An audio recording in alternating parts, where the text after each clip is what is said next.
ভাঙা উত্তাল। ফরিদপুর ৪ আসন পুনর্বিন্যাসের প্রতিবাদে স্থানীয়রা সোমবার দুপুরে থানা ও উপজেলা পরিষদে হামলা চালিয়ে ব্যাপক ভাঙচুর করেছে। পুলিশের গাড়ি ও মোটরসাইকেল পুড়ে ছাই হয়ে গেছে।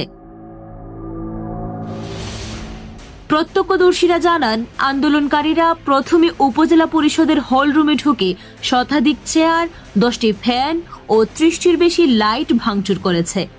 এরপর 3 তলা ভবনের প্রতিটি তলায় মোট 21টি কক্ষে তাণ্ডব চালানো হয়। সিসিটিভি ক্যামেরা ভাঙা হয় এবং উপজেলার নির্বাহী কর্মকর্তার কার্যালয়ের কাজও ক্ষতিগ্রস্ত হয়। পরিষদ চত্বর ও অফিসার্স ক্লাবে 7টি মোটরসাইকেল আগুনে পুড়ে যায়। ভাঙা থানায় হামলা চালিয়ে 3টি গাড়ি এবং একটি বড় রিজার্ভ ভ্যান ভাঙচুর করা হয়। থানা প্রাঙ্গণে 4টি মোটরসাইকেলও পুড়ে যায়। আইনশৃঙ্খলা বাহিনী পরিস্থিতি নিয়ন্ত্রণে আনতে চেষ্টা করলেও হামলার সময় কাউকে বাধা দিতে পারেননি। প্রত্যক্ষদর্শীরা জানান, আন্দোলনকারীরা রামদা ও লাঠি সুটা নিয়ে ঢুকে ভাঙচুর চালিয়েছে এবং পেট্রোল দিয়ে মোটরসাইকেলে আগুন দিয়েছে।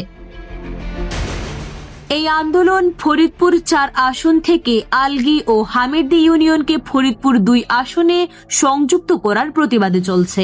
আন্দোলনের অংশ হিসেবে রোববার থেকে টানা 3 দিন মহাসড়ক ও রেলপথ অবরোধের কর্মসূচি চলছে। ভাঙা এই ভাঙচুর ও তাণ্ডব কতদিন চলবে এবং এর প্রভাব কি হবে তা এখন সবার নজরে।